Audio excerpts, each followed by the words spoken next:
before we get into the heavy stuff, let me ask you something. Imagine you get in a spaceship, a very, very fast spaceship. You wave goodbye to your family, you say, "I'll be back," and you head out toward the nearest star. When you come back, you find everyone you knew is dead, your children are gone, your grandchildren's grandchildren are gone, centuries have passed, but you're still the same age. You haven't aged much at all. Sound crazy?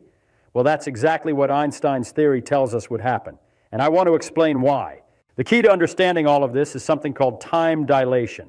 Now, before you think this is some sort of fancy, abstract mathematical idea that only physicists care about, let me tell you, it's real. We've measured it. We can see it happening right now with atomic clocks on satellites orbiting Earth.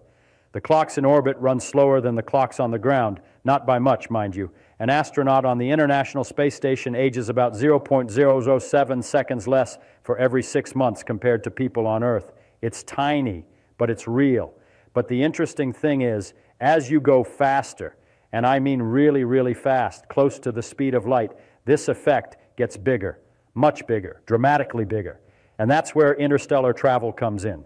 Now here's the thing about the universe that took Einstein to realize, and it's so important. The speed of light is always the same. It doesn't matter who measures it or how fast they're moving. Light always travels at about 300,000 kilometers per second, always. That's not an approximation. That's a law of nature.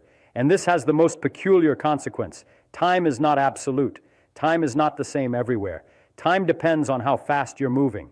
Let me try to paint a picture for you. Imagine you and a friend are identical twins. Your friend stays here on Earth. You get in a spaceship and you travel to a nearby star at, let's say, 80% the speed of light. For you, the journey feels normal. You eat breakfast, you work, you sleep, you exercise, you read books. Your clocks tick at their normal rate. The watch on your wrist keeps time just like it always does.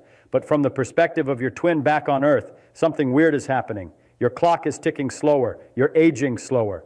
When you come back, let's say the star was 4 light years away, you would have aged only a few years. But your twin has aged much, much more. Your twin might be old now. This is not science fiction. This is what the math tells us. Now you might be thinking, wait a minute, Feynman, how is that fair? From my perspective on the ship, I'm moving at constant velocity. From my perspective, I should see the twin on Earth as the one moving. So shouldn't Earth time be the one that's running slower? And that's a really good question. That's the kind of question that bothered physicists for a long time. It's called the twin paradox. But here's the thing. The situation isn't symmetric. The twin on Earth is always in one reference frame. The twin on the ship has to accelerate to get up to speed, coast, then decelerate and reverse direction and accelerate again, coast again, and decelerate to come home. That acceleration and deceleration breaks the symmetry. The traveling twin is the one undergoing acceleration, and that's what matters. And when you do the calculation and the math works out perfectly, the traveling twin ages less. It's not a matter of opinion. It's not a matter of perspective. The traveling twin will have aged less than the one on Earth. That's a fact written into the geometry of space-time itself. But here's where it gets really interesting. Let me give you some concrete numbers. The nearest star system to us is Alpha Centauri. It's about 4.3 light years away. Now, what does that mean? It means that light from that star takes 4.3 years to reach us. So if you wanted to go there and you went at 80% the speed of light, it would take you 5.4 years to get there from Earth's perspective. But from your perspective, from your clock, it would only take about 3.2 years. You'd age about 3.2 years on the journey out. Then you spend a little time there, maybe looking around, maybe a few months, and then you turn around and come back the same way. Another 3.2 years from your perspective. So all told, you've aged maybe 7 years, 8 years if you hung around for a while. When you come back to Earth, 70 or 80 years have passed. Now, if you're thinking about going somewhere a little farther, say a nearby star system that's 10 light years away, things get worse. If you go at 90% of the speed of light, you'd experience maybe 20 years of travel time. But on Earth, 50 years would have passed, half a century. Everyone you knew is different. Your children are old. Your grandchildren are your age. It's like you've traveled into the future. But the universe doesn't really care about being kind to us, does it? If you really want to go somewhere interesting, somewhere worth going to, the numbers get almost absurd. Let me give you another example. Imagine you wanted to go to the center of the Milky Way galaxy. That's about 30,000 light years away. Now, if you could somehow maintain 1 g of acceleration, that's Earth gravity, nice and comfortable for the crew. Throughout the entire journey, you could actually get there and back in about 40 years of your time. 40 years. You'd hardly age. Your body would barely change. You'd read some books, watch some movies, work on your hobby, whatever. But here's the thing. When you came back to Earth, over 60,000 years would have passed. 60,000 years. Think about that for a moment. When you left Earth, Homo sapiens had just figured out agriculture. We were learning to plant crops. Now you come back and human civilization has had 60,000 years to develop. We'd be, well, I don't even know what we'd be. Maybe we wouldn't exist anymore. Maybe we'd evolved into something else. Maybe we destroyed ourselves. Maybe we became something unrecognizable. The world would be utterly foreign to you. Your home would be gone. The languages people speak would have changed so much you couldn't understand them. The very bedrock of human civilization would have transformed completely. And that's the tragedy, you see. That's the real tragedy of interstellar travel. It's not the danger. It's not even the difficulty of building a spaceship that can go that fast. The tragedy is mathematical. It's written into the fabric of reality. As you go faster, as you travel farther, the cost of that journey isn't measured in fuel or energy or even danger. It's measured in time. It's measured in years and centuries and millennia that you leave behind you. Now, I want to be very careful here. The reason this happens is not because time slows down in some magical way. What I mean is time is not separate from space. They're woven together. The universe is made of space-time, not space plus time. When you travel at high speeds through space, you move through time differently. You're in a different part of space-time.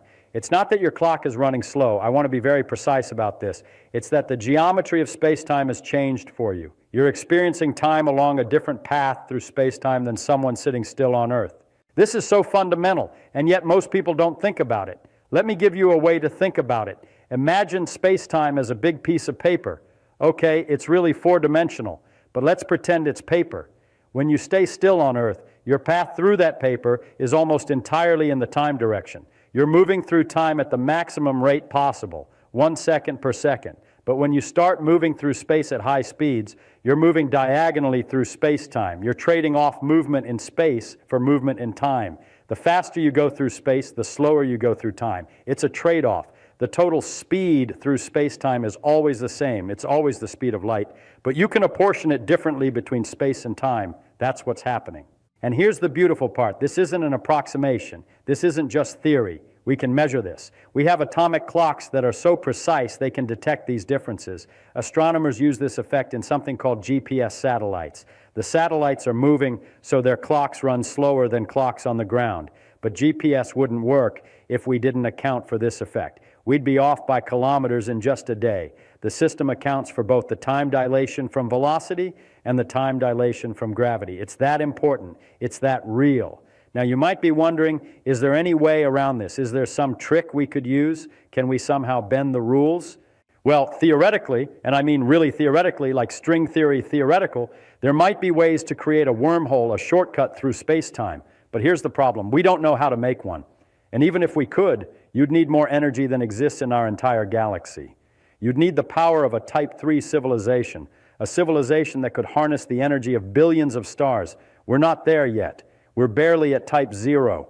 There's another idea people throw around, warp drives. You know, like in Star Trek, where you bend space-time in front of you and straighten it behind you, and you surf along the wave. Mathematically, there's nothing that says you can't do it. But again, the energy requirements are astronomical, literally. And we'd need something called negative energy, which we've never seen in any macroscopic amount. There's something in quantum mechanics called the Casimir effect that shows negative energy might exist, but it's tiny, way too tiny to be useful. So realistically, with the physics we know and understand, there's no way around this problem. But here's what's fascinating to me. We know this now. We've known it for 100 years. And yet, we still dream about going to the stars. We still imagine it. We still plan for it. Why? Because it's worth it. Because understanding the universe, because exploring, because pushing the boundaries of what we know, these things matter more than staying home. Let me tell you something about human nature. We're explorers. We're curious creatures. We want to know what's out there. And so even though the math tells us that going to the stars means leaving everything we know behind forever, we'd probably still do it if we could. Some of us would. Some people would say, you know what? I'm willing to pay that price. I'm willing to be the person who goes out there and comes back to find that everyone I knew is gone. I'm willing to go into the future. It's like the old sailing expeditions in a way. When people set out from Europe to explore the New World, they knew they might not come back. They knew they might never see their families again, and some of them didn't, but they went anyway. There was something that called to them, some drive to see what's beyond the horizon.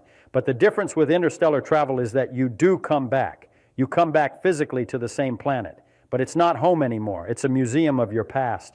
Everyone you knew is gone. The food is different, probably. The languages have changed. The political systems have evolved or devolved or transformed into something unrecognizable.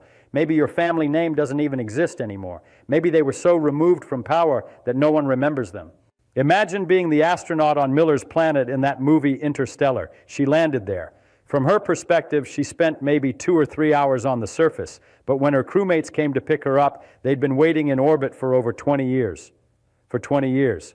And from Earth's perspective, it had been even longer. Decades had passed. And when she tried to send messages, the light delay between the planet and Earth meant that she couldn't even have a real conversation with home. She was trapped in her own reference frame.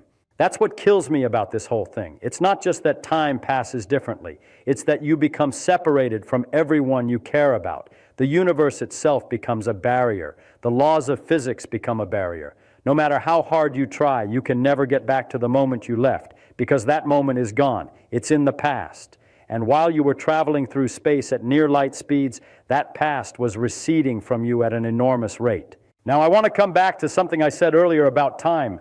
There's a way of thinking about this that really helps it click. Imagine that you're not traveling through time in one direction like we normally think. Imagine that space-time is more like a landscape and you're a little creature walking across it. The landscape is 4-dimensional, 3 dimensions of space and 1 dimension of time. When you sit still, you're walking straight forward in the time direction. But when you start moving, you're walking at an angle. And the faster you move through space, the more you're moving at an angle rather than straight forward. Now here's the thing, the path you take through space-time has a length. We call it the proper time. It's the time that passes for you. And Einstein's equations tell us exactly how the proper time relates to the path you take. If you take a long curved path through space-time, moving fast through space, your proper time is shorter. If you stay still and just move forward in time, your proper time is longer. There's a famous result that shows this. It's called the twin paradox resolution. The twin who stays on Earth takes the straightest, shortest path through space-time, just moving forward in time. The twin who travels takes a longer path. And even though the traveling twin's path is longer in space, it's shorter in space-time. It's shorter in proper time. That's why they age less. The math is elegant. It all works out. And it's entirely consistent with everything we know about the universe.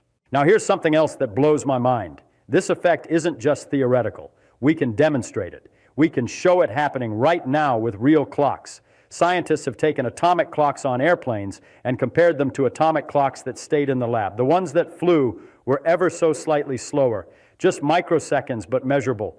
We can see time dilation happening with muons in the upper atmosphere. Muons are particles that are created when cosmic rays hit the atmosphere. They decay very quickly, in just a couple of microseconds, but they're traveling at nearly the speed of light.